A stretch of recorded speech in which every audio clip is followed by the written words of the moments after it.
of Martina Navratilova, Andy. Yeah, go for it. So she's obviously made the news in the last week or so due to her comments about trans athletes switching, the sex that they are and what they play for, and she's saying that it's basically cheating. And maybe just her use of that word is what caused the most derision towards her. But at the end of the day, I think she's right. I don't think if you're a male like us and we, decide that we're born a woman, or we've got, we're women inside, we want to transition. No problems with that, firstly. But the issue is that we have male DNA. We've got male, muscle structure, your bone bone density. structure, yeah. So it is an unfair advantage for us to transition to be a woman and then compete against other women. I don't know if that's controversial or debatable, but that's just a fact, isn't it? To me, it is just a fact, Gareth, and you're starting to see it a lot in high school sports throughout America. Who was that Texas wrestling? Who, by the way, didn't want to compete against girls, and they made him because he had transitioned, and he just dominated. Oh, he smashed everyone. He's smashing everybody. Of course he is. She smashed everyone. Yes. Track and field athletes. That's a big one that's happening. And not only beating them, but destroying record times. And to me, I think it's an unfair advantage. And possibly, if they want to compete, they could have their own category. Mm-hmm. Or would there be too few athletes to do that? Yes, there would be. But that's part of the struggle, right? Yeah. I think what Navratilova is saying is right. I mean, she played tennis back in the day with a lady or a man by the name of Renee Richards, and she played in a few Grand Slams and made a Grand Slam doubles final, I think, and was a man, and she went on to coach Navratilova to a couple Grand Slams as well. But you think that she would be quite supportive of someone that she played with and had as a coach / mentor, I guess, when you have a coach like that. It's interesting. Her stance is quite against it. Yeah, and I mean, a little background on this too. In November, she basically came out saying she didn't think that this was the right thing to do. She didn't think that people should be able to do that. I think it was in a Twitter, because she's very active on Twitter. I think it was a Twitter feud between her and a Canadian transgendered person. I forget which sport it was for, but had transitioned and was doing well in that particular sport. And then she got a little bit of feedback and a little bit of backlash and said, okay, fair enough, I'm going to go away and do some research, and then I'll come back to it. And isn't that the thing that most people should do? Yes, right? Absolutely. How can you do that I don't know how you can do it any better. So she came back in February of this year, so 4 months or 3 months, and said, if anything, my views have been strengthened. So fair enough. And I mean, look, let's just take a tennis example. Serena Williams, if she was a man, she would be, and sorry, if she's got the same body, but she's playing on the men's tour, she would be a mid-level Division I college player. Yeah, she would be between 800 or maybe not even. Maybe not even. No, and now it's even harder to get that ATP point. So. Yes. So I guess if she's at that level, that means that a really top man could transition and dominate the women's tour. Well, what would stop you? I mean, you could make a few $1 million pretty quickly and then transition back. Theoretically. I mean, it's probably a cynical way to look at it because not many people are going to do that for the payday, but it's conceivable. Yeah, but so then the questions are, Gareth, what type of test should be in place? What should your testosterone levels be at? Blah, blah, blah, blah, blah. But even then, you've got the previous 16, 18, however 20, many. however many years as a man before that.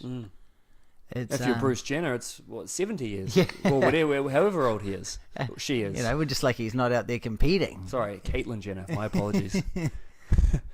Jeez. Well, yeah, that's the thing, right? I mean, imagine if he had I don't know, she? So you say what their current one is, even if I'm talking about Bruce Jenner back in his Olympic days? I guess if you call it back in his day, Imagine if Bruce Jenner, 1976, Montreal or whatever his Olympics was, if he transitioned right before then and was breaking records on the women's side. People would be saying something, wouldn't they? And at the same time beating the men's times. Yeah. Exactly. And that's Ah. where it gets problematic. It gets problematic particularly in sports where it's a physical endurance test or a physical strength test, where it's not sexist to say that men have more strength, have more speed. Where does it stop? If I'm running a race, that's one thing. If I'm hitting a tennis ball, that's one thing. If we're in a boxing match, is that domestic abuse? It's not far off. Right? Like, man beats up a woman. Where do you draw the line? Yeah, and I mean, some of the backlash, the people that are against Navratilova for saying this are saying that this is an irrational fear of trans women, and I don't think that's right. I don't think that's fair. Navratilova is not fearful of this. It's about fairness. It's about, you compete for the gender that you were assigned when you were a child. I mean, you compete on your level. Yeah, exactly. Because it's just physiological. I think the backlash against Navratilova has been shocking. I mean, she's been a standard in the LGBTQ community for a long, long time, and for her to come out after taking some research and time with the stance for the backlash is sad, really. It's incredible. It is, and I mean, I really looked at the other side of it today. What if, you're sort of reaching adulthood, you're an athlete, you really love to compete, but inside that the sex you are is not the sex that, you feel on the inside, and you want to transition, but you want to keep playing your sport. I get it, but it's not fair, is it? No, but what can you if you're competitive like that, go compete in what? And I mean, NCAA, right? I mean, I kind of feel like NCAA maybe should be a little bit looser in its rules because, and I think it is actually, because there's no direct money on the line. No, I think the Olympics is quite the same as well. That's true. That's an interesting point. Which is how do you go about it then if you're a male tennis player transitioning to be a female tennis player, but you're not ranked within the top 60 in the world, so you don't get acceptance into the Olympics. So you can't get into the Olympics if you're a transgender athlete. Unless you play for a country like Madagascar, who doesn't have any high-level players. So, or from the home nation, yes. Right? So, it's tough. I know in New Zealand we have a transgender weightlifter. Yes. And she's causing controversy all the time. And probably doing quite well, I'd imagine, Andy. Oh, very well. I think she medaled at the Commonwealth Games, and didn't win though. Yeah, didn't win, but I mean, there's a few females that are stronger than me as well, Gareth. Yeah. And her name was Laurel Hubbard, and she was warmly welcomed by many spectators. She was the favourite, but injured herself, which is why she didn't get the medal. But okay. I don't know. It's problematic, right? I don't know. It's a tough one. What's the solution? And the more and more these situations are coming out, there's got to be something to solve. There's got to be an answer. There's no easy solution to this, though, is there? Because you're either going to have... It seems like we've got two way too far apart ideologies here. We've got to be inclusive to everybody, regardless of everything else. And then it's the way too far on this side, which is no. If you're a male, you're a male. If you're a female, you're a female. There's no spectrum. There's nothing in between. And there's got to be some reconciliation. I just don't know what that is. Yeah, but even when you go down that other end, how far along are you transitioned? You know. Yeah. Are you the I same read as in this me? article, Andy, that it said I'm not sure which sport this is, but for one of them, you had to have reduced testosterone levels below a certain figure for at least a year before you compete, which is fair enough. But as you mentioned earlier, you've still got the physiology of a man. You've got those years of muscle growth and bone density and all that stuff, which helps you become an elite athlete. Yeah.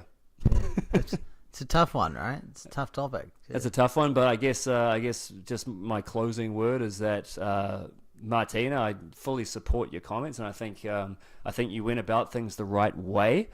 Not everybody's going to agree with you, but that's okay. You know, I mean, at least you researched your opinion, you presented it in a very calm way.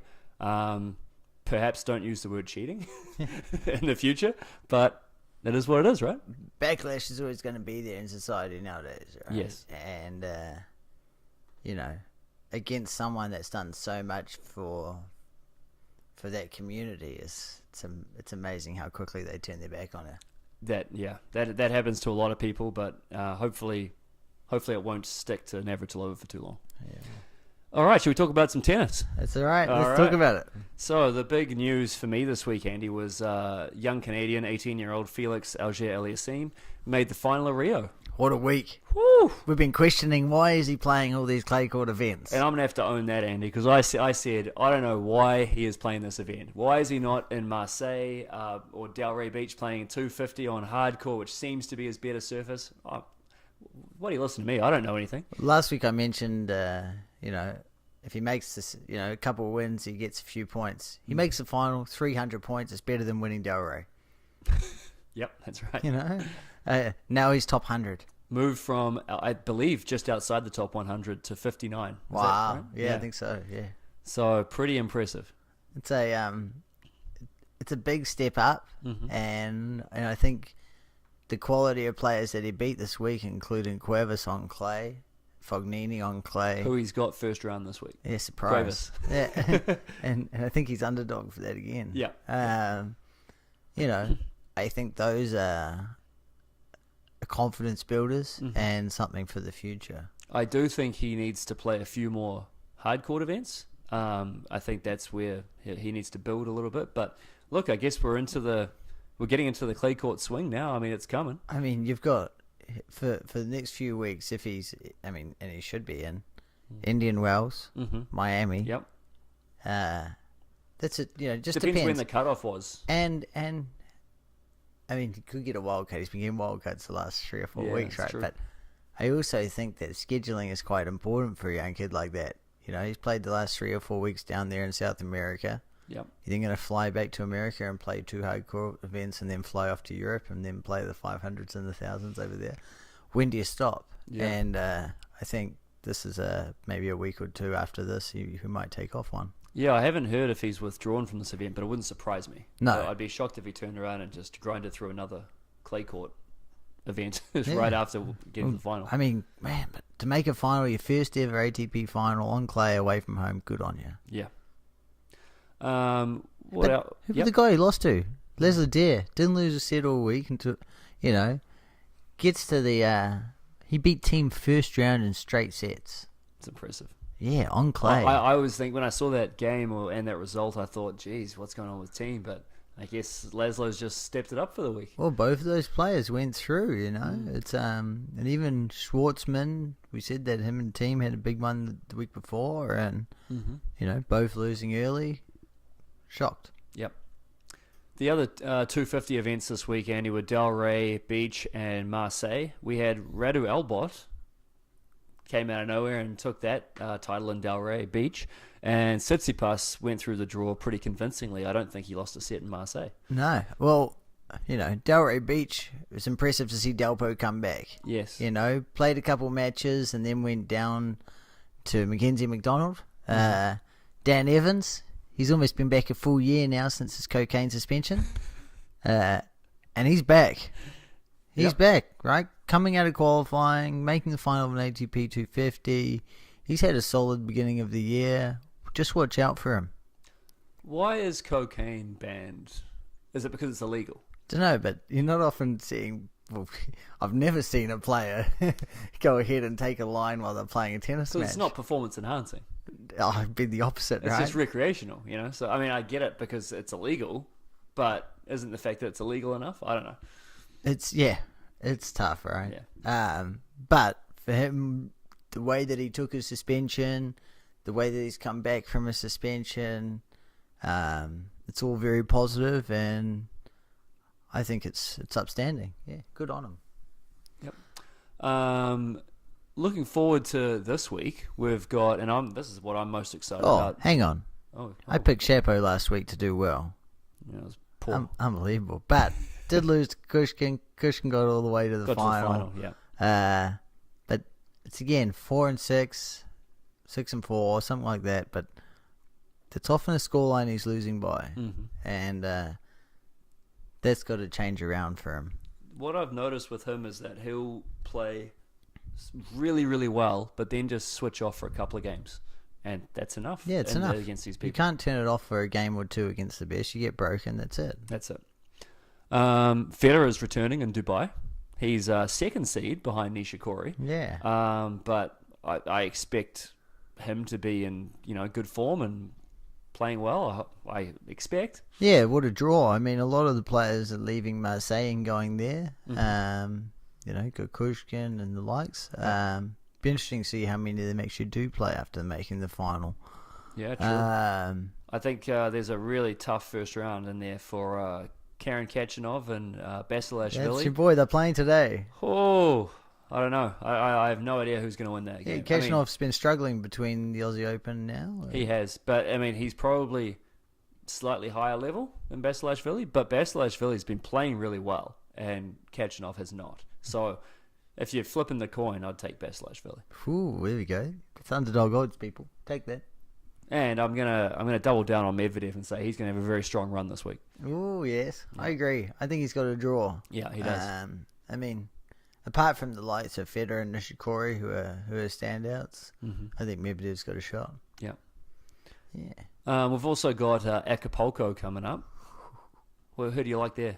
Well, I think Acapulco's an interesting draw. Like, what a venue for one. Yeah. Based out of a resort, the hard court's there. You leave your hotel, you're on the beach, you're on the tennis court. It looks phenomenal. But I think there's a lot of upsets. I like Cameron Norrie over Nishioka. Mannarino, who might beat Isner. Maybe. Probably doubtful, but Mannarino had a close one with him last week. Kopel over Schwartzman. Schwartzman again's played, the last 3 weeks on clay. Coming up to play Acapulco. That's an interesting one. Kyrgios over Seppi. Man, I'm just giving you all my picks for the week now. Take them all. Taylor Fritz over Query. I think there's a heap of underdog matches there that are ripe. And it's interesting to see Nadal in there. Yeah, I think just looking at the draw, just glancing at it, it looks like Nadal and Zverev have got to be favourites to reach the final, wouldn't it be? Yeah, but, I mean, Kyrgios is that coin flip, right? He goes out there and wins first round against Seppi. He goes out there and plays Nadal. I think he takes out Nadal because Nadal wants to get to Indian Wells early so he can play some golf and hang out. All right. I don't know. But, I mean, here's the thing. If he gets through Seppi. Well, that's it. Last match he played, he was switching up his service motion in the middle of the match. He does that all the time. Madness. He's crazy. And he sulks a lot, but I mean, hey, I'm a fan. Yeah, I mean, if he's going to give me underdog odds against Seppi, I'll take it. Yeah. That's so silly. I don't know. I mean, look, I'm a big fan too. I don't even know how to defend him anymore. No, me neither. It's impossible. Yeah. Anything else you want to add with this week before we move on to the big story of the week, Andy? Yeah, I got one more. I think Sloane Stephens, she might go out this week early. She's playing down there in Acapulco. I saw her post a picture. She was up at watching a basketball game. So, I don't know how much your head's in it for this week. So we'll see what happens there. Might just go down, catch some rays, go back to Indian Wells. Yeah, true. Big story of the week? Big story of the week. Robert Kraft, Patriots owner. He's fallen afoul of the law, Andy, in Jupiter, Florida, for attending, I guess, what is colloquially known as a rub and tug. That's against the law. It's against the law, man. In the states, it is. If you're not in Nevada, certain counties in Nevada, that's it's frowned upon by the police. So he's been charged with and had a warrant issued for his arrest for solicitation of prostitution, and they apparently have it on film. They have a 77-year-old man getting rub and tug on film. Well, not just him. They have a bunch of people. They're charging, I think, 20 odd people now with a look to do a lot more. Oh my goodness! I mean, like, who hasn't been to an Asian massage parlor and got a rub and tug, right? Well, I'll be honest and say I haven't, but that's okay. I'm not going to judge any man that has. Wow. In my experience, it was a very good time. Well, I'm glad to hear that.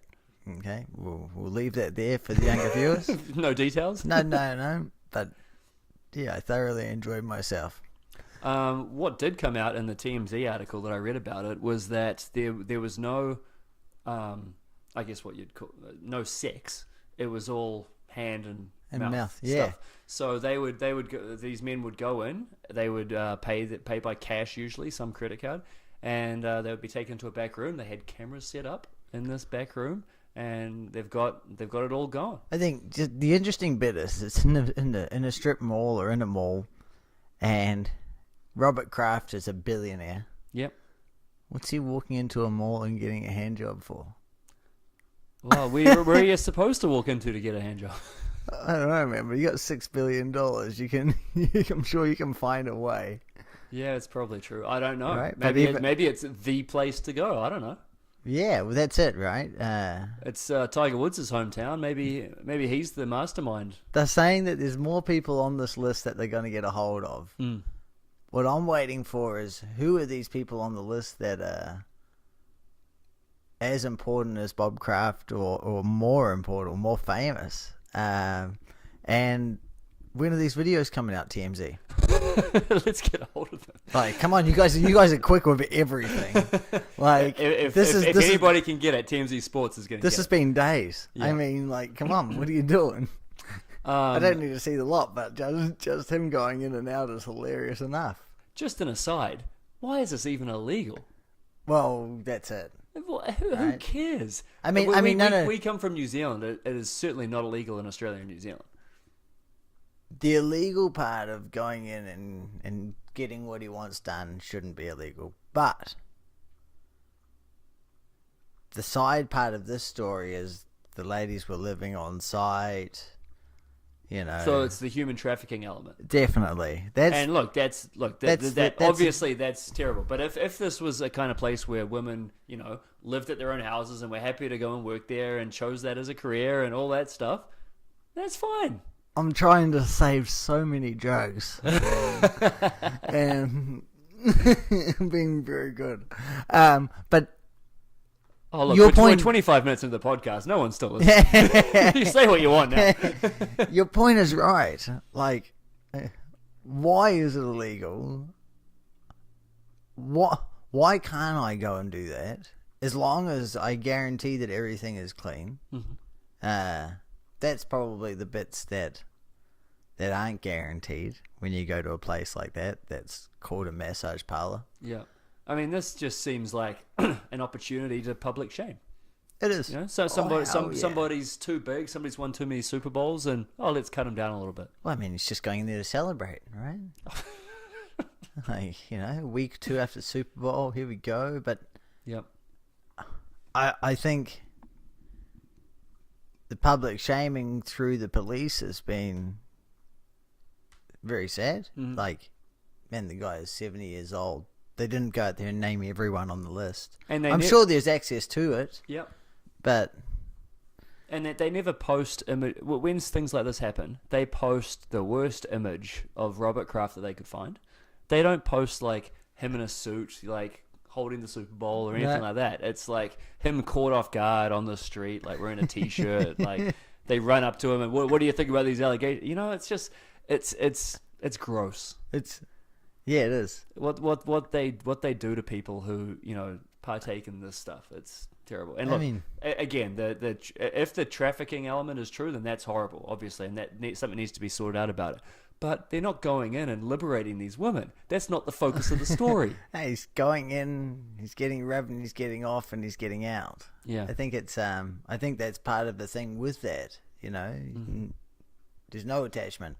Yeah, he doesn't have to really talk to you. You might not even speak English. Mm-hmm. You got no idea who this rich old white man is. He's just some random old rich white man walking into your mall. That's right. Right, and now suddenly there might be a blooming sex tape of him getting a hand job off some Asian lady. I think it's crazy. Yeah, I mean, prostitution for me is kind of in the same mold as marijuana, abortion. Like, banning these things doesn't stop them from happening. It just makes it more dangerous for the people involved. So you ban marijuana, what happens? You have to get your weed from some guy down the street. You got to knock on the red door and wait 5 minutes and hand him an envelope. It doesn't make sense. It doesn't make any sense. Abortion, you ban abortion, what's going to happen? People are still going to get abortions. They're just going to be from the midwife down the street who does it in her basement. That's right. As opposed to at a hospital. They're sterile. It doesn't make sense. So same with prostitution. I mean, in New Zealand, it's been legal since 2003. You can do it at brothels, at registered places. It's safer for the girls. It's safer for the people because they're actually registered. They're actually getting clean STD tests. Safer for the clients. Exactly. So I mean, to me it doesn't make sense. There shouldn't be a story. It shouldn't be illegal. Obviously, the human trafficking part is terrible. If there's truth to that. And that's what the focus should be on, not the act itself, because obviously it's still happening. You're not stopping it from happening. No, if you don't know, now you know, right? To quote Biggie, it's tough. You can say we can quote a few rappers now. Pimping ain't easy, but I think apparently you can do it out of a strip mall. Right, and you're getting the biggest clients possibly in America. Like, how easy is pimping? Right? Like, you can keep going all night on this, can't you? The lines are just there, right? Yeah. Like, it's a sad story, but man, the jokes are there for the taking. I think we should probably sign off on that, Andy. What do you reckon? We can have a happy ending there. Oh, goodness gracious. Well, that could be our last episode, everybody. I don't see how we can come back from that. We might be back next week to recap Dubai and Acapulco. I don't know. Just tennis. I guess we'll find out. Just tennis. Find us on iTunes and Stitcher. If you want us to discuss a certain topic, please reach out on YouTube, Instagram, and Twitter. We are Two Guys Talk Tennis. That's Andy. I'm Gareth. If you like the cut of our jib, please subscribe, rate, and share. Catch you later, everybody. Boom.